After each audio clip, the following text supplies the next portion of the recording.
Welcome, everybody, to the Grid Investor Podcast. It is my honor to have a very good friend of mine, Scott McElhaney of Arlington Property Ventures, on the call today. Scott, man, welcome. Welcome. Thank you. Good to be here, Rob. Appreciate you inviting me. Hey, man, I'm excited to share your story, your journey with everybody that's part of Grid. And I wanted to have you on here because, I've known you now 20 years, probably a little over 20 years, right?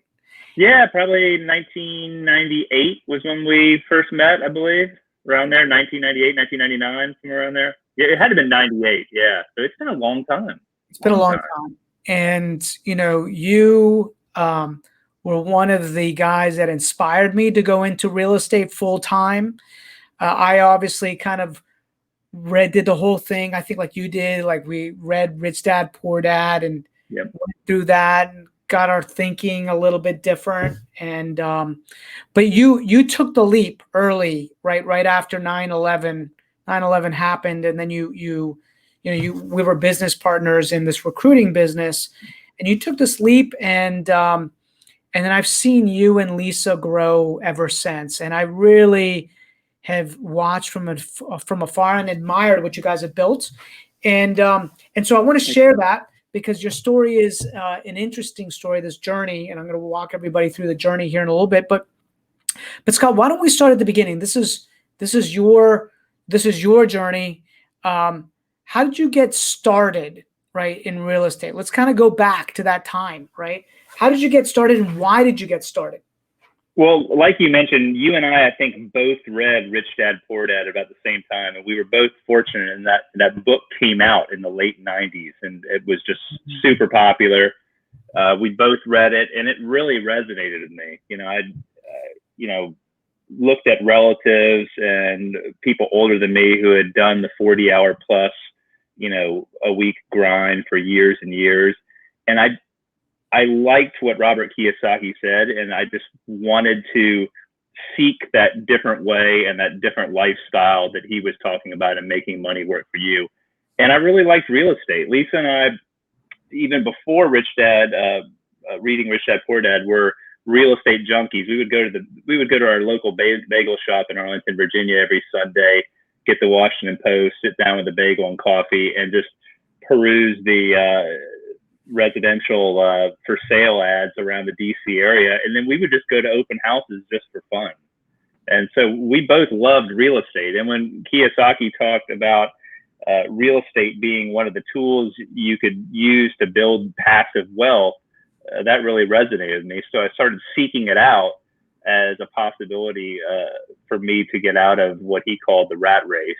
And I started networking with investors in the DC area. And I was fortunate enough to stumble across this website that had a very active chat board at the time called Lease to Purchase. And it was lease2purchase.com. And they had a really active chat board. And I met this guy on the chat board out of Fredericksburg, Virginia, who was a school teacher and was doing a lot of lease to purchase deals. So I drove up to Fredericksburg one evening after work and met with this guy at McDonald's for coffee, and we hit it off and started talking. And the next thing I know, I'm doing deals with this guy while I'm still a recruiter. And essentially the deals that we're doing is this guy had so much business coming in that he was putting together these lease to purchase deals with the owners of the property and then putting a tenant in the property, basically what they call a sandwich lease. And then he was flipping the deal to me for a couple $1,000, just teeing them up for me. And I would take some of these over. He had plenty of business in his portfolio already, but he had so much that he was happy to make a fast nickel over a slow dime and just pass it on to me. Mm-hmm. When I look back at it, I had a tremendous amount of trust in this guy because I really didn't know him that well. But we ended up, I don't even know how many deals it was. We ended up doing somewhere around 10 deals. And all of a sudden, I had this portfolio of lease to purchase deals in the Fredericksburg, Spotsylvania area, and I found myself getting off work and driving an hour to Fredericksburg, quite often. But I really liked it. I didn't have any kids at the time. I wasn't married. Lisa and I were boyfriend and girlfriend at the time. but it was fun. And I found myself enjoying it more than recruiting. And like you mentioned, when 9/11 happened, I think that caused a lot of people to kind of reevaluate their lives. At the time, I was 25 years old, 26 years old. Funny thinking about a 25 or 26-year-old reevaluating their life after only 5 years in the work world. Well, what people need to know is that we were a mature 25. I mean, we were grinding, making phone calls, calling the CEOs, VPs of sales, sales managers. Like we were hardcore, man. Hardcore. So I mean, once 9/11 happened, I started really thinking about going into real estate full time, and I thought about what I wanted to do. I liked the lease to purchase deals, but they were, as you know, with lease to purchase deals, they have a very low success rate of the leasee actually purchasing the property. And some of these deals that I bought wholesale from this gentleman, they didn't all go well. I mean, it was quite a learning experience. I found myself in court multiple times with tenants who had defaulted on leases. I had tenants leave overnight and leave stuff everywhere. So it was trial by fire, and I really learned not only the lease to purchase business, but the landlord business fairly quickly. So I wanted to decide what I wanted to do. I knew I didn't want to drive back and forth to Fredericksburg, if I was going to do this full time. So I made the decision that I wanted to flip houses. I wanted to buy houses, renovate them, and fix them up. And naively enough, I decided to do it in one of the most expensive counties in the country, and that's Arlington County. And then I chose the most expensive pocket in Arlington County, North Arlington. And so I quit my job as a recruiter, and I started full time as a real estate investor in February of 2002. Now, this is an interesting time in that I am just now newly engaged, and I've taken out a loan to buy a ring for Lisa. And now I am a entrepreneur with no cash coming in. And we're getting married in September. So the timeline's pretty tight here. So I'm full time now as a real estate investor, February of 2002, getting married in September of that year with no income coming in. So luckily, things broke for me, and as our wedding was approaching, I did have my first flip that I was able to purchase that I was working on while we were getting married and getting ready to go on our honeymoon. But I still remember being on our honeymoon in Hawaii and us checking our credit cards to make sure we could get through the entire trip, because we were, you talk about bootstrapping. We were doing some bootstrapping. How long did it take you to get that first deal? Do you remember? So we started in February 2002. I don't really remember the timeline. It was, we purchased two properties in this one specific neighborhood in Arlington called Halls Hill. One of them I actually moved into, which was a townhouse. You remember that? Yeah, the contemporary townhouse, super cool townhouse. And as Lisa and I often did, once we burrowed into one deal in a specific submarket, we started trying to find other deals within that specific neighborhood.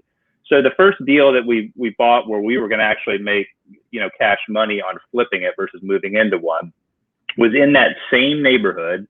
It was literally a cinder block, one-story house with a basement, and it was probably about 1,200 square feet above grade with the basement. And we hired a local contractor, and we basically gutted the inside, finished off the basement, waterproofed the basement, put it back on the market as quickly as we could. And, within a couple months of our honeymoon, we had that property sold, and we were out of the woods on our credit card debt, which was nice. Do you remember how much you made on that one? I think we made about $80,000 on that property. Okay. We bought that property from an old real estate family in Arlington, the Pete family, P-E-T-E, and Ed Pete was was a big developer at the time in Arlington, and did the Bromptons townhouse development and a lot of other high-rise developments. But we ended up buying that property from his family, and it was funny how we got that property under contract, because I sent a contract in the mail with a check saying, I'm interested in buying your property. Here's a contract and a check. And I surprisingly got a response, and the response was a signed contract in the mail. Yeah. Wow. Yeah. So, a lot of these things you learn trial and error. Someone told me that if you send a contract in the mail with a check, it'll get someone's attention. It's probably not the safest thing to do, but it got their attention, and it was a great deal. We ended up making 75, 80,000 on our first deal. So it was terrific. That's awesome. Not a very attractive house, but a good area. Well, Scott, what I've seen in your career over the last 20 years, right? I think you've been in real estate now 19 years. It's just kind of this reinvention, this theme of reinvention, right? So you were lease option, then you were wholesaling. I saw you doing some wholesales, but quickly went into rehabbing like really nice homes, HDTV kind of quality, popping the top, and then into new construction, right? And building luxury new construction in North Arlington. Yeah. And then one day you woke up and said, I don't want to do that. I don't want to do this anymore, right? Like, what happened? Well, we had been doing house flipping for about 10 years straight. And as you said, it graduated from doing basic projects like the first one I mentioned, to taking off the roofs of houses and adding a second story, to eventually getting into infill development, where we tear down one house and build one in its place, or sometimes tear down one on an oversized lot and build two in its place. The metamorphosis of that is that, we started small and then just worked our way up the food chain to eventually becoming not only house renovators and flippers, but also spec builders, essentially. The spec building game is a lot of fun, and that, you take something that wasn't there, and then 18 months later, you have this, luxury house that you're on the market for $1.5 million plus. The downside with that is you're really at the mercy of the market. You could buy a lot, you can get plans put together, get engineering plans put together, put them in front of the county or town to get approved, and you're already at month 6 or 7 before you even put a shovel in the ground. And then you're looking at a 10-month build time. And so you're really at month probably 15, if you're lucky, before the house is even done. And what I didn't like about that was what I found out pretty quickly in 2008, when we had multiple new houses going at the same time. And 2008 came, and all of a sudden that spreadsheet that we had showing the potential profit we could make just went like this. And, when you're in the middle of those luxury home builds, you don't stop. You don't close the door and walk away from them. So you have to finish them. And luckily, we never lost any money on those. We probably lost money when you factor in our time, but we never lost any money from a spreadsheet perspective. But we did multiple new construction projects in that 2008 to 2010 period, or maybe I'd say 2007 to 2009 period, where we made less money than we would on a quick flip. And so that really got me to thinking on whether or not staying on the path of being a luxury spec home builder was the path we wanted to be on. Now we could have ratcheted that back and just simply gone back to flipping houses and just doing those bread and butter, fix up the kitchen and baths and put a coat of paint on and replace the floors and put it back on the market. But in 2010, we were at a unique crossroads in that we had gotten to the point where we had a full-time construction project manager on staff. And we had 4 houses on one street that we were doing at one time. 3 were brand new houses, and then we had 1 historic renovation. And our project manager gave us notice that he was going to be leaving the company as we were wrapping up these 4 projects. The other thing that happened, so we were going to be out of a project manager. We were going to have to hire a new project manager.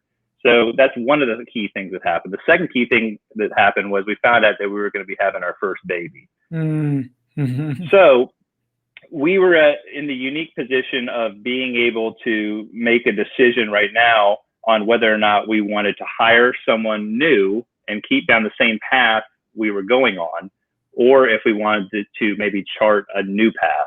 And the reason why we chose to chart a new path was because we wanted to have a better utilization of our time. We were both working a lot. I mean, Lisa was basically picking out all the fixtures and finishes for the house, all the paint colors. I was managing a construction project manager, also basically managing the books and, you know, the flow of the projects. And it took a ton of our time. We realized that we probably couldn't have a very good home life if we kept on the same way we were keeping on. So we decided that we wanted to go into commercial real estate. And we started looking into where within commercial real estate we thought we would fit. We liked the retail and restaurant asset class of commercial real estate just because that's what we like. We both love food. We like going to restaurants. I like retail. It excites me. Some of the other asset classes just didn't excite me. I wasn't really excited about office. I'd worked from a home office for at that time 10 years. So the idea of peddling office space was a little bit foreign to me. Multifamily, you know, I've had residential rentals. We had duplexes. I didn't think I could leverage my time as well as I could in retail and restaurant properties. Reason being, you know, with retail and restaurant properties, they run on a triple net basis. So you can pass off a lot of the maintenance responsibilities to the tenant. And that really appealed to me. That's called a triple net basis, where the tenant is basically maintaining the property, but they're also reimbursing you for property tax, insurance, and any common area maintenance on the property. So I liked that a lot. I kind of liked that set it and forget it type property. Now, you can never forget a property, but you can forget it a lot more on retail than you can on multifamily or office. So that really appealed to me, the fact that I could leverage my time better with that particular asset class. But let me ask you. I mean, it sounds like you're on this residential path. You understand that path, right? And then one day you wake up and without, I mean, I almost feel like you would have to know that the other side was better, right? Because it's not always better, right? The grass isn't always greener. So you just woke up and you said, I'm going to do commercial retail because I just believe that that's better. Or did somebody tell you it was better? Or did you see, like, what made you believe that that was going to be better? And, you know, how did you do your first deal? Because that seems like you probably need a lot more capital than just buying a, you know, single family house to fix and flip. Well, you and I'd always laughed about recruiting on how I always wanted to go for the big deals or the large deals in recruiting. And so when I looked at the lease size deals in retail and the retail asset class versus the residential class, I realized that if I could sign one lease with a retailer or a restaurant and bring in $10,000 plus a month in rent versus signing one apartment lease at $800 a month or $1,100 a month, I found that a lot more appealing. So I really wanted to get to a high net operating income as fast as I could, and I realized that if I want to do that, I need to find tenants that are going to pay me a lot of money in rent, and it wasn't on the multifamily side. Okay, again, yes, you can get somebody to sign a $10,000 a month lease, and that property is vacant for 1 month, 2 months, 3 months, and you're talking about an $8,000 a month note or $5,000 a month, like, right. So you obviously had saved up the reserves. Did you have the reserves for it? Like, what gave you the confidence to say, okay, I'm going to buy this building, and if it's vacant for 3 months or 4 months, I've got the reserves. So give me a little bit about the psychology or even just like the evolution of that. Well, I was fortunate enough when we first started seeking out commercial buying opportunities. I was fortunate enough that we still had multiple properties in the pipeline that we were selling on the residential side that wouldn't all sell off for 6 to 12 months. So we were still wrapping up multiple projects. So while we were still wrapping up those projects, I started poking around and looking for purchase opportunities within the DC market, specifically the Northern Virginia market, to purchase. And just like I did when I first started out, where I was networking on the lease-to-purchase.com site, I started looking on websites like LoopNet and some of the other commercial websites, and tried to educate myself on the different language of commercial real estate versus residential real estate.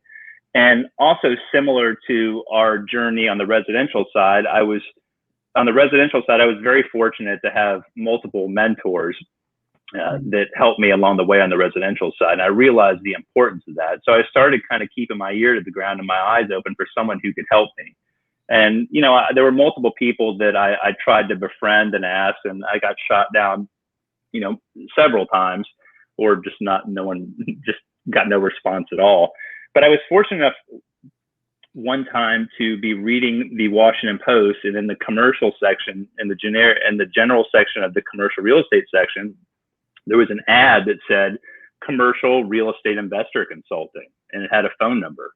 And so I called it, and it ended up being a gentleman named Ron, who was also in Arlington, which gave me a comfort level because that's where I lived.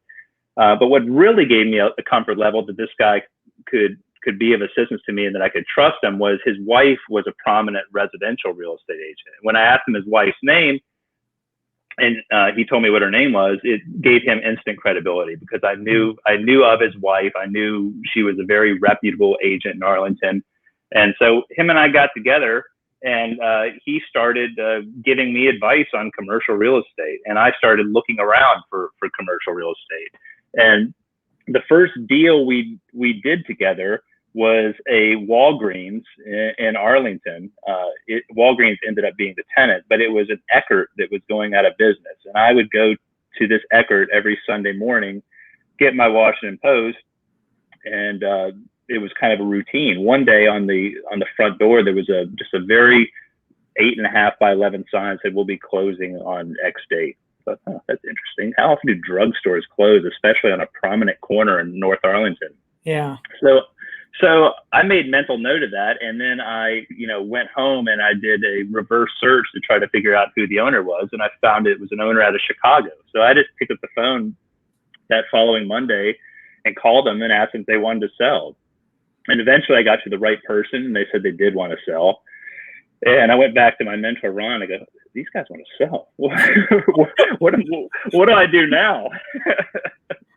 And he said, so, it's fortunate that I had this mentor, because he had a contact who was actually a close friend of his, actually a fraternity brother of his from college, who happened to be a Walgreens preferred developer. And he said, let me put you in touch with Dick, and, you guys can get together and talk about this.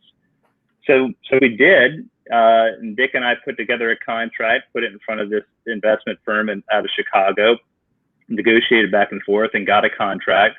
And, then Dick, as the preferred developer, said, "Hey, Scott, you've done a great job here. I'd like to negotiate a buyout here, give you a check to, basically get out of the way." And that's what happened. So, Scott, I remember it was a 6-figure check, and I remember you being like a little salty about it. You're like, because I think the development piece could be a pretty big piece, right? Yeah. And so, I mean, you weren't salty, you were happy, but you felt like you might be leaving things on the table, right? And I was like, "What are you talking about? You just got a 6-figure check." Yeah, you look at things, almost a decade later, and you could be a lot calmer about it. But at the time, I wanted to stay in the deal. And, I kind of smoothed over a minute ago that he just said he wanted to buy me out. Really, what it came down to was, looking back on it now and being honest with myself, I didn't add any further value. My value was bringing the deal to the table that he didn't know about, and working with him to get it under contract. But after that, I didn't offer any value. He knew it. I didn't know at the time. I know it now, but he knew I didn't add any value. And so that's why him and his partner said, Scott, you got to go. And I didn't want to go, but looking back on it now, it was nice to make a 6-figure check really for doing nothing more than picking up my Sunday paper. Well, you made a phone call. I did make a phone call. Right? Yes. And I want people to hear that, right? I'm hearing some themes as we're kind of going through this a little bit. Yeah. Yeah. So this is the evolution, right? Lease options, sandwich lease options, to renos, right? Wholesales to renos, to new construction luxury, to wholesale a commercial, drugstore, to then purchasing your first one, right? Right. Yeah. Right? Purchasing your first one. And, so far it sounds like everything is going awesome. Like I haven't heard, you even navigated, 2008 being relatively unscathed, right? 2008, 2009, relatively unscathed, right? Yeah. And I was fortunate on that because, there were multiple competitors of mine who went out of business in 2008. We kept things conservative and low leverage. But there were some that didn't make it. So, yeah. Well, and I remember I remember you telling me, "Hey, I'm $10,000 away from losing money on this one property, and I've worked on it for the last 18 months, 19 months, right?" But you were smart enough to just say, "I'm ripping the Band-Aid off, and let's just do it to move on to fight." Yeah. Yep. Yeah. You don't want to go down with the sinking ship. Take the life jacket when you got it, even if it's painful. So what does life look like now, today, right? You own a handful of commercial properties. There are different types of commercial properties. Kind of walk me through what that portfolio looks like today. Yeah, so we have a portfolio of retail asset rental properties in the Northern Virginia market, specifically the Alexandria market. And then we have some retail properties in the South Carolina market where I now live. And these properties range anywhere from a 2-tenant building to a shopping center to historic Main Street retail, like you see on King Street in Old Town Alexandria. But they're all retail properties with tenants that are restaurants. Some are local credit restaurants. Some are national chains. On the retail side, some of these retailers are national tenants with 1,000+ locations worldwide, and some of them are local credits, and it's only their only shop. Some of them are franchise credit, and maybe they have 2, 3, even 40 locations. So it varies, but they're all retail and food use tenants. We do have one property that has an office component, but it's a very small portion of the building. Got it. Other than that, it's all retail driven. So is this been, or maybe not, I don't know, whenever I talk to you, you seem completely calm, but has this been one of the most challenging times in your career, going through what we're going through with COVID, or you're like, hey, no, this is no big deal, and our most challenging time was X, right? No, this has been very challenging. Yeah, I mean, this has been extremely challenging. Our food use tenants, whether they're national tenants or simply local credit tenants with one location, all of them through the months of April through June had trouble paying the rent. Most of them did not pay the rent at all. So we had a good 90 days where all of our food tenants, with the exception of one who was making partial payments, all of our food tenants, with the exception of one, were not paying rent for the whole quarter, essentially. Okay. So and then we had retailers. Some of them were not able to make full payment rent. Some were not able to make payment of rents at all. We did have a handful of businesses that we've now discovered, with the new buzzword, essential businesses that were fine the entire time. And those type of tenants are tenants like the cell phone stores or the auto parts stores. Those tenants have done just fine, if not better, during the COVID times. But it's been a lot of legal fees, been a lot of converse. And when I say legal fees, I'm not talking about taking people to court. I'm talking about simply a lot of drafting of rent deferral documentation to try to figure out a way with the tenant to pay back the deferred rent for those months of April through June. And then it's also on the lender side, because I'm in a position where we are still leveraging properties with bank financing, where we're going to the banks and we're trying to match up the deals we made with the tenants to deals that we hopefully want to make with the bank. Can we get the bank to defer payments for those 90 days, or can we switch to interest only for the months from April through June? And the banks have been extremely accommodating, whether they're local banks or whether they're national banks. They've been actually really awesome to work with. So, but it's been a juggling act for sure, no question about it. And I hope we're out of the woods. We'll see. I mean, the rent deferral deals we made were deals where we set a date with the tenant, just say, like, for example, a lot of them started paying back their rent deferrals as of October 1st. Some of them who have the wherewithal, some of the national tenants will have paid back the full rent deferral amount by the end of the year. Some of them we've given all the way out to the end of 2021 to pay back that amounts. So, our goal is to keep tenants in business. I don't want tenants to go out of business.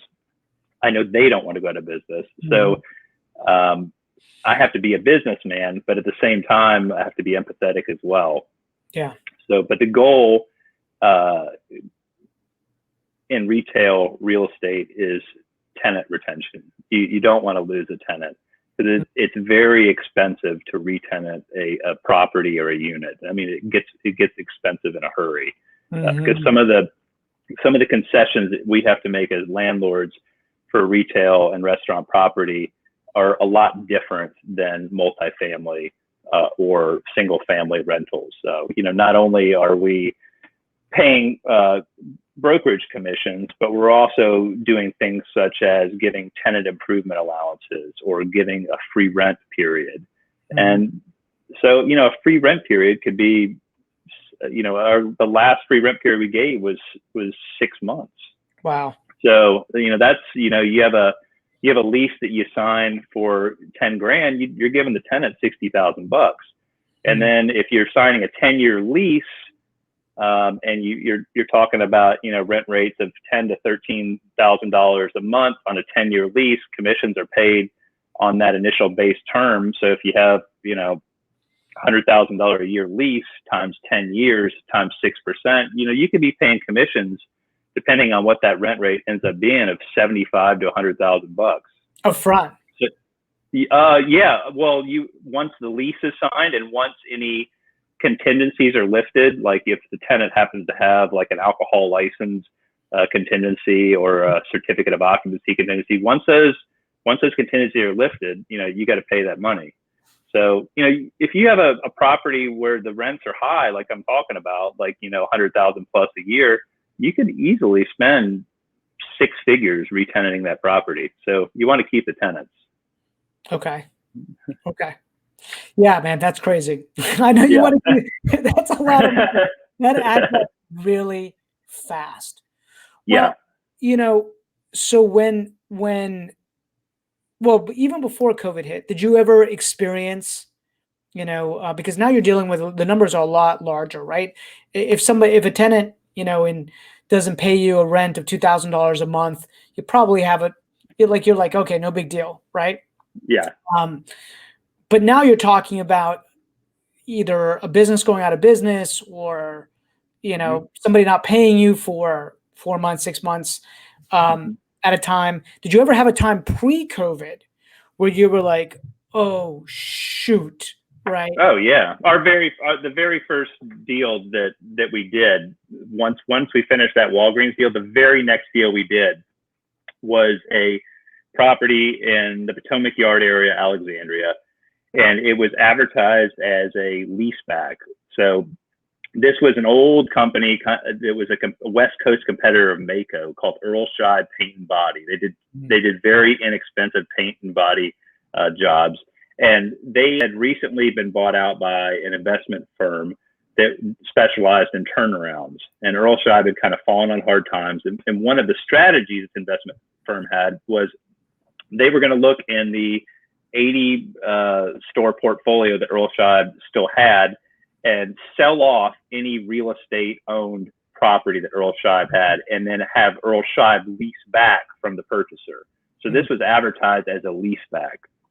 So I liked this because we still had, residential things going on. It was a great location. Unbeknownst to me, it was 2010. The market was still depressed. So I was fortunate enough to get a very well located property when there weren't a lot of people looking at the time. Mm-hmm. We signed a letter of intent to buy the property. Earl Scheib's investment firm sent over Earl Scheib's financials. They weren't good. They were really bad, actually. I mean, this company had very little money. Mm-hmm. And so what we ended up negotiating was getting a 5-month security deposit. Okay. Which is a pretty hefty security deposit. Mm-hmm. So we got a 5-month security deposit. We closed the deal. Earl Scheib is now our tenant. And within 18 months, Earl Scheib goes out of business nationwide, closes all 80 locations. So my partner and I on that deal are like, wow, I'm glad we got the 5-month security deposit. We probably should have got an even bigger one. Yeah. So I am, faced now with having a vacant building, being fortunate enough to have a 5-month security deposit to float us while we market this property for lease. But we burned through pretty much the entire 5-month security deposit before we get our first tenant for the building. Mm-hmm. And when I say our first tenant for the building,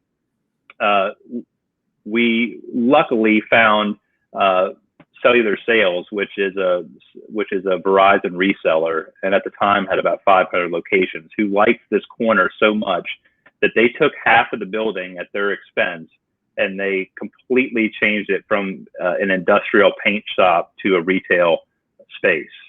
And so we were able to sign that lease, and then we signed a lease with the remaining half of the building with a discount tire tenant that they kept their side of the building industrial. And fortunately, we were able to end up with a higher net operating income now with 2 tenants than we had with Earl Scheib. But it was, for our first deal as a commercial landlord, that was a scary venture. You buy a 6,000, actually about a 6,600 square foot building, and thinking that you're going to have a nice income stream for a decade from this 80 plus national retailer, and then one day they're just dark. What were the number? What was the note on that on a monthly basis? And what was it costing you to be vacant? That's a good question. We purchased that property for, I believe, $1.4 million, something like that. Mm-hmm. It was challenging times, and we were still in a recession. Yeah, I don't remember. Mm-hmm. Oh yeah, I mean our interest rate on I don't remember our monthly mortgage note, but I do remember our interest rate was above 7%. Mm-hmm. And we put down, my partner and I, we put down collectively to attract a bank to let us purchase that building above 30%, which is pretty hefty. Mm-hmm. But in that given time, given the fact we were in a recession, it was par for the course. We were happy to get the financing. Yep. So that was it. Yeah. So that's a oh shoot moment for sure, right? Yeah. And there's been multiple things like that have happened. I mean, the most recent deal where I've taken my lumps was we have a portfolio of properties on King Street in Alexandria. Mm-hmm. And we actually have 3 properties on one block on King Street, and we also have another one on a different block. But at the time, we had 2 properties on this block, and I had been calling this owner next door to one of our properties every year for about 5 years, asking if they wanted to sell. They finally said they wanted to sell, and we purchased the building vacant. It was a restaurant that was closing shop after about 40 years. I had all the confidence in the world that I knew my numbers on what the rent should be. And after we purchased it, started marketing the property for lease at the numbers that I thought they should be at based on the other properties that we have on that street, and the market simply changed. So the rent rates that I thought I could get were no longer the rent rates. And so it took over a year and a half to fill that property. Yeah. It took a year and a half to fill that property. Okay. That's what I'm talking about, right? that is wild. Okay. Yeah. So you can, we used some of our skills as house flippers to really leverage our way into the commercial retail world, and that we were willing to buy properties that were either vacant or partially vacant, and reposition them and fill them with new tenants. And then once they were filled with new tenants, we were able to get a return in that given area that was much higher than what you would see in that given market. So maybe the average return is 6% annually, and then once we stabilize the property, we're 3 or 4 points above that. And that worked out well until we got to this specific property.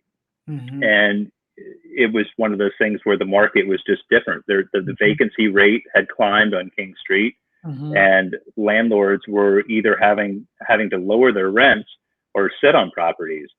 So I found myself kind of chasing the market, and what I thought was a rent rate in the mid 40s really ended up being a rent rate in the mid 30s when it was all said and done. Wow. Yeah. Okay. Yeah.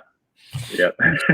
So, in order to do that, you either need the reserves or you got to tap into other cash from other places. You got to refinance and take cash out to float that, right? So there's always a lot of money management involved in this. Yeah, well, there's a lot of money management. One of the mistakes I made in that deal that I'll never do again, and the reason why I made the mistake was I had had so much good fortune on re-tenanting these vacant properties very quickly. Sometimes I would have a letter of intent or a lease out for signature before we even closed on the property. But in this case, that didn't happen. The big mistake I made was not doing an interest-only loan. So I paid principal and interest payments on this property fully vacant for 12 months before I called up my lender. I said, "Hey, we got to go to interest-only until I fill this property." And so the lender was gracious enough to give us an interest-only period for that next year, and that really brought down our holding expenses quite a bit. Okay. So I've heard another theme here that I think a lot of people can benefit from. It really sounds like what you've been able to do is go into a pocket in an area whether it's residential or commercial, get one asset, and then start buying other assets all around it by leveraging the fact that you already have an asset on the street, or you're already, you're familiar with it because. So that's it. I don't think enough people do that, right? They kind of scatter themselves all over the place. And I don't know why they don't do that, because it's the calls and the contacts to potential sellers are so easy when you have a foot in the door already. I mean, if you have a property in a given area, even if you only have one, you can call an owner of a property and say, "Hey, look, I own a property on the 700 block of King Street. I noticed you have a property on the 600 block. Do you have any interest in selling?" Usually that will give you instant credibility. Yeah. And that's it. Were you primarily calling to get these deals, or were you sending letters and calling, or were you just, working through brokers? I mean, obviously maybe a combination of all of them, but what do you find is worked best for you? It's been a combination of all of them. I have had some success on identifying that you can get some hits on owner occupied property, on business owners who own the real estate, and I've purchased multiple properties from business owners that own the real estate, and I've done deals directly with those owners. One of the differences in commercial real estate, and I don't want to speak for all commercial real estate, but one of the differences in retail versus being an investor of single family homes is, retail is a pretty broker driven environment. And so, the common theme, at least it was for me, when I was a residential investor, was you're always going to get the best deals when they're not on the market. I don't think that's the case in the commercial retail world. I've purchased some very good deals that were directly on LoopNet or CoStar. Interesting. Yeah. So I mean, and if you think about it, these brokers, these retail brokers, they specialize in getting to know these owners, and they specialize in getting to know owners in that given market. And some of them specialize in getting to know owners of specific types of properties. Mm-hmm. I get 2 or 3 phone calls a week from brokers who specialize in nothing more than marketing retail auto part stores. So they know the ins and outs of O'Reilly's, Advance Auto, AutoZone, Napa, and they can crank off any stat you want about auto repair part stores. So getting to know brokers is a good thing. You can get a lot of knowledge from them, and they could be a great service to you as well. If somebody wanted to take knowing what you know now, right? Because sometimes it's good that you don't know some of these things, right? Right? But knowing what you know now, if somebody wants to make that transition from residential, and I guess we'll speak to retail specifically because that's what you do, retail commercial, right? What are some steps that somebody could do? I think maybe some psychological baggage that I've seen agents have, investors have on the residential side, is that they say to me, hey, I'll invest when I have the money. And I'm like, no, you don't need the money, right? You don't need the money. You just need to find the deal. You could always find the money. You could always partner with somebody, right? Right. What would you say is if somebody wanted to make that leap, right, into the commercial side, but they didn't have maybe the reserves required to do it on their own, or the money, are partnerships the same way like they are in residential? Or what advice would you just give somebody that wants to make that transition, right, into that side of the business? Yeah, the partnerships. I do think the partnerships are different on the commercial side versus the residential side. If you're going to have a true partner, they're not simply going to want to be a private lender or a hard money lender. They're going to want a piece of the deal too. Mm-hmm. So, some of the deals that we made, I would put down, maybe a fourth or a fifth of the money, and the partner would put down the rest, and we would split up the equity, and we would agree upon a return. One of the first deals I did, I guaranteed the investor a 10% return, and I gave him a piece of the equity, and I took a piece of the equity. Mm-hmm. And that was that we were able to get the deal done that way. And he's still my partner to this day. We've since done a cash out refi, so neither one of us have any actual of our own money in the property anymore, and he's just getting an infinite return now. Yeah, that's awesome. So you don't really need a lot of money to get in this. I will say that it's probably helpful to have a partner on the first deal, simply from a credibility standpoint. When we did that first deal, purchasing that Earl Scheib paint and body shop, the brokers were out of a big firm out of California, and they must have looked at my website and they're like, who is this guy? This guy's got a bunch of single family houses on his website, and picture of his wife and dog, and who is this guy? So Lisa and I wrote along with our letter of intent, a very detailed cover letter outlining our background, the number of deals that we had done on the single family side. We were upfront that this was our first commercial cash flow investment that we wanted to purchase, and that our desire was to build a portfolio of commercial rental properties.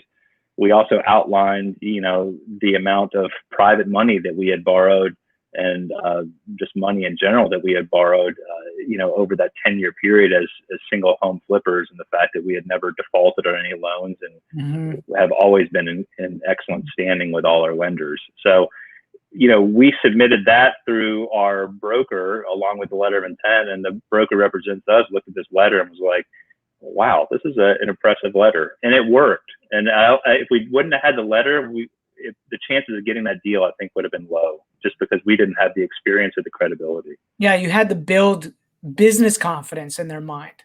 Like we did. Business confidence, right? Well, yeah. You not have known that asset class, but you understood how to make money, right? Yeah. How to run a business. So. Yeah, and it worked. Again, I was introduced to that specific broker who was marketing that property. Actually, he was not the listing agent. He just knew that it was going to be for sale. And he was an older broker in the Alexandria market. He knew my mentor and called my mentor up and was talking about this property. And Ron said, hey, why don't I introduce you to Scott? This might be something he wants to purchase. And so that's how I got my foot in the door on my first purchase. And once I consummated that deal and we bought it, the very next deal was another deal that he had his ear to the ground, that he knew this property was going to be coming up for sale. He was representing the owner of the building at this time, who happened to be an owner occupant. He owned the Popeyes franchise that was on King Street. And Chuck, the broker, said, hey, Scott, if you want to take a crack at this deal, take a crack at it. He goes, just know that I'm going to be calling, other investors as well. So if you want it, move fast. And so I moved fast and I got it. And I was fortunate because there was another prominent investment family that owned, I shouldn't say another, I wasn't a prominent investment family. You are now. Properties on that street. I wanted to be a prominent investment family on that street. Oh man, but there was a prominent investment family on that street. And the story goes, according to Chuck, the broker, that he had called and left them a message, and the guy happened to be out of town. Yeah. And we made the offer, got the guy to sign the contract before the other group got back in town. And so we moved fast and we were lucky. But, we got that deal because not only did we move quickly, but because we proved ourselves with that broker that we could get the deal done. Yeah, another theme I've heard is nobody succeeds alone, right? It's been a series of relationships and fostering those relationships over time, building goodwill, building good business partners. I know that you had a private lender that you knew for many years, right? That funded a lot of deals for you guys through the, and so it sounds like what you and Lisa have been able to do is surround yourself with good people, develop lasting long-term relationships with those people. They build trust, they trust you over time. And that trust then becomes your reputation in the marketplace. And so people say, hey, let's call Scott and Lisa. They could be a good fit for this, right? They're good people. They fulfill on their commitments. They do what they say they're going to do. Which I would imagine in your world is very similar to my world. It's a small world, so the news gets around really fast when you don't do the right thing or you default on something, or reputations are paramount in your world and in mine, and the industries, although they seem big, are pretty small. And if you make a ethical misstep, it gets out pretty quick. So we've always valued our integrity and credibility, and I think it's proved as well. Let's kind of end with this. One thing that you talked about when you and I spoke earlier, and it really resonated with me, was this concept of, and I remember Mark Beckett, my business partner, called me after we all talked that one day, and he said, I love Scott. Scott is my hero, right? Because you had said something that really like rang true in his heart, and it had to do with making sure that you weren't trading um, your time, right? Working and spending your time working, right? You wanted to recapture time. And one of the reasons why you'd got into commercial was to recapture your time for your family, right? And Yeah. can you talk a little bit about that, your philosophy around that, your thought process around that? Yeah, well, flipping houses is a lot of fun. I mean, it's a huge adrenaline rush. It's fun seeing a property go from, a dog to a diamond. Mm-hmm. It's a lot of fun, but it's also at the end of the day, it is investing, but it's more like a typical job. You're really only as good as your last deal. And I realized that if I could build up a portfolio that generated cash flow where if I didn't want to flip houses anymore, I didn't have to, that was the route I wanted to go, and that would earn my time back. For people who don't have a rental portfolio and haven't experienced, having that passive income come in month after month, it could be a little bit foreign, but it is possible, and it really can give you a life where you're free to do with your time as you wish. And that was always my goal, is to be in total control of my time. The money's nice, but I always wanted the freedom of time to be able to say, hey, if I want to go to the sauna at 2:00 today, I'm doing it. Or if I want to work out at 10 in the morning while everyone else is getting their second cup of coffee at the water cooler, I want to do it. And so it's always been paramount to me to try to leverage my time where I can really do what I want to do. Because I mean, look, I have an 8-year-old and a 4-year-old, and I'm in this window right now where they're only going to be young for so long. So I would rather spend as much time as I can with them and Lisa, where when I'm 55 or 60 years old and they're in their early 20s, I don't look back and go, man, I wish I wouldn't have worked so much. And I'm not going to have that regret, just because I've structured my life in a way where I can drive them to school every morning, which I do. And when they come home at 4:00, I can spend time with them as well. And so I feel very fortunate that I've been able to unlock that key to be able to get my time back. And when I developed that rental portfolio and left house flipping, I got my time back. Yeah, it's interesting. I don't know if I mentioned it to you, but I thought about it afterwards. Was, when you're fixing and flipping houses or you're selling houses, it is an adrenaline rush. And if you're not careful, it's an ego rush, right? Yeah. Meaning people see you out there as massively successful buying, fixing, flipping houses or selling houses, but it's all earned income, right? So you're only good as the last flip. You're only as good as the last sale. And the issue becomes you could fall into this trap of being addicted to that and then wake up and not realize, wow, really what I should have been building the whole time was an income stream to pay me back over time so I can recapture back time. Right. I find there's a lot of people that try to do that on residential real estate, but it almost seems like residential, it doesn't really occur until those assets are paid off, right? Or until you have massive, like very large multifamily properties. Like you would need, just because of our rent to purchase ratios in this area, this is really more of like almost like an appreciation kind of market versus a cash flow market. And even in cash flow markets, it seems like because it's not triple net lease, a lot of that, your operating cost goes into servicing the asset, the physical asset itself.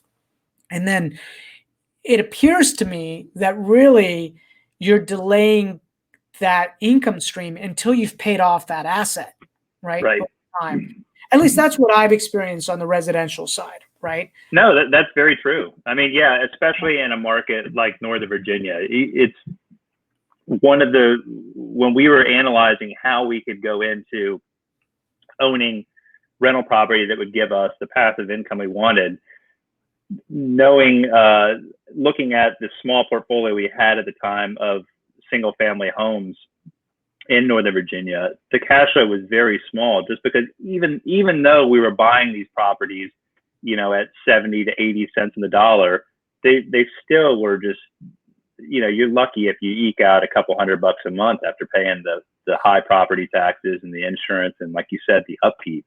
So I realized I wasn't going to be owning single family homes in the Northern Virginia market and retiring and riding off into the sunset at any time in the near future. So that's again why I chose to go into commercial, just because the properties had a clear path of throwing off cash flow that would be able to help us live the lifestyle we wanted to lead.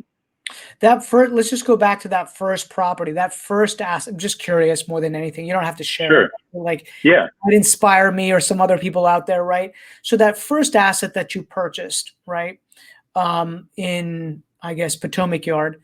Yeah. What was the cash flow on that? What did when you purchased it? It was your first one. What was? Do you remember what the cash flow was on that asset? I don't remember what the cash flow was then, but I can tell you now, our portion of the cash flow, because we do have a partner on the deal, net cash flow is about $5,500 a month net. Yeah. Wow. So if that's amazing, right? 5,500 net on that one asset. It's really 11,000, right? Yeah. Total. Yeah. Unbelievable, right? And I know that asset is in a very well located area. Now that you're like, everything built up around me. Yeah, and the beauty of these cash flow assets is most of these commercial loans run on 5-year notes. You can get 7 to 10-year notes sometimes, but most of it is 5-year money. So you get a 5-year loan with the bank, and then you need to refinance after 5 years. And the amortization table on those is typically either 20 to 25 years. So after 5 years, you paid back a good chunk of change. So after 5 years, if the market's still healthy, you can either do a small cash out refi and pull out some of the equity that you've built up over those 5 years, or you simply refinance at that lower principal rate, and your cash flow should be even better depending on market rates at that time. So you give yourself a raise every 5 years as long as the market's still healthy and rates are still low. One thing I am concerned about, I don't know if you're concerned about this, and this is me being concerned, I don't even have an asset like this, right? Actually, that's not true. I've got one small multifamily, right? Which I had a 10-year, I paid extra to have it locked for 10 years. And then, that's longer in effect. But I'm concerned about where interest rates might be 4 years, 5 years from now. We've seen record low interest rates, right? And so, I'm like, is that a bomb? Is that a ticking bomb for commercial, for anybody in multi? Could rates be at 6-7%? And with that, so I don't know. I don't know if you've given that some thought at all, but it's just something that's crossed my mind. What happens? Yeah. I mean, that's a good point. I mean, luckily, most lenders protect their borrowers on only agreeing to a certain loan to value. So, I mean, you'd be hard pressed to find any lenders that agree to go above about a 75% loan to value. So you're always going to have that 25% equity built in. Some lenders aren't even going to let you go to 75%. But yeah, I mean, the interest rates are certainly of concern. But if you're over leveraged and then you combine a spike in interest rates, that could be a problem for sure. Yeah, I think that's the key. Well, the other thing I've noticed, though, it sounds like on the commercial side, I mean, on the residential side, we're seeing it now too, but it really sounds like, they don't want to take back those assets. They want to work with somebody that they've worked with and try to figure it out, work it out with you, right? They know that an asset, if the person is making, it sounds like if the person's making good effort, they're communicating with the bank, that they're going to want to work it out with you instead of taking that asset back. Yeah, true to me. So. Yeah, I found during this time, I found lenders to be very accommodating because 2008 was a real estate crash because we had a liquidity problem, both on the residential side and the commercial side. It was a liquidity problem. This doesn't have anything to do with liquidity. This is a pandemic, the virus. So it's a totally different animal, and I don't think it would be fair for anyone to compare the 2008 real estate bust to this, because they're not really comparable. Yeah. A lot of experts have said, at least on the retail side, that what the pandemic has done is it's been an accelerator. So retailers that were already on the brink of bankruptcy or being rendered extinct when this pandemic happened, the foot was on the gas, and you saw companies like JCPenney's and Ruby Tuesdays and some of these other and Applebee's and some of these other companies that were already having problems years before the pandemic. It just threw gas on the fire. So, and it's unfortunate, but I think that what the pandemic is going to do across the board, in all industries, but speaking for real estate and specifically for retail, is it's going to cause a tremendous amount of innovation. And I'm seeing it just on a small level with our tenants, especially the food tenants, as they scramble mentally to try to figure out how to still stay relevant, and doing just innovative things with takeout and with to-go drink orders and that sort of thing. I know some of that's been pushed back now, as far as being able to have alcohol to go, but even still, we've purchased on multiple occasions from restaurants in our area here in Charleston.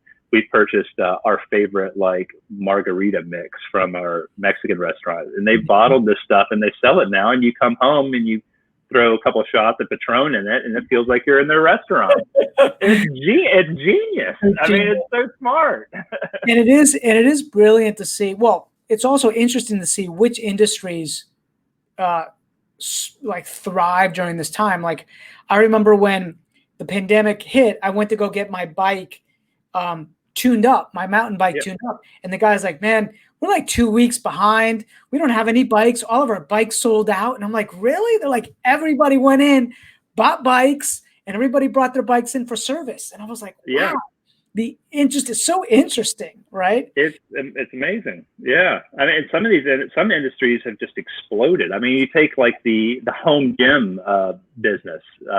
You look at some of these websites like Rogue, that sells a lot of squat racks and dumbbells and CrossFit equipment online. You go on their website, almost everything's sold out. I mean, same with Dick's and same with Target. I've been searching for 40-pound dumbbells for 3 or 4 months now. Well, here's the other one. I bought one of these. I needed a better camera at one point, right, for recording videos, and it took months. They're just completely sold out. So you start thinking about kind of what would happen if in a SWOT analysis, right? Mm-hmm. Nobody said what would happen if there's a pandemic and, everybody needed to communicate like this and, do videos, but start thinking about these things, right? Which industries are going to benefit, which are going to close up, how people going to pivot, how are we going to pivot as real estate investors, as agents, and so, whenever there's a crisis like that, there's opportunity. And so here we are, I think that this is also, in my world, expedited the conversation among real estate agents about the importance of building a cash flow side to their business, one that, pays them every month, regardless of what and we've been the agent business has benefited. It really, everybody's been buying and selling houses, but we get the opportunity to look at, other industries and say, what would happen if that just dried up? What do we need to do today to start making sure that we're putting in other revenue streams to protect the downside? Right. So, So Scott, thank you. Hey man. Yeah, my pleasure. Thank you for inviting me. No, I appreciate this. I've learned a lot. I know a lot of people are going to learn a lot from this. And if you enjoy this podcast, or if you're watching it on YouTube, leave a like. We want to hear from you. We hope that these stories provide you value. And Scott, it's my honor to have you on here. You're my friend. You're my inspiration. Please tell Lisa and the family I say hello. And I can't believe your kids they're getting all grown up, right? It's crazy. I know. I got one right here. She wants me to read something to her. Hi. She's got something for me to read. It's a Halloween thing. Awesome. But it was my pleasure. Thanks for inviting me. Okay. Thanks, brother. Take care. Enjoy your day. All right. Take care, Rob. See you. Bye.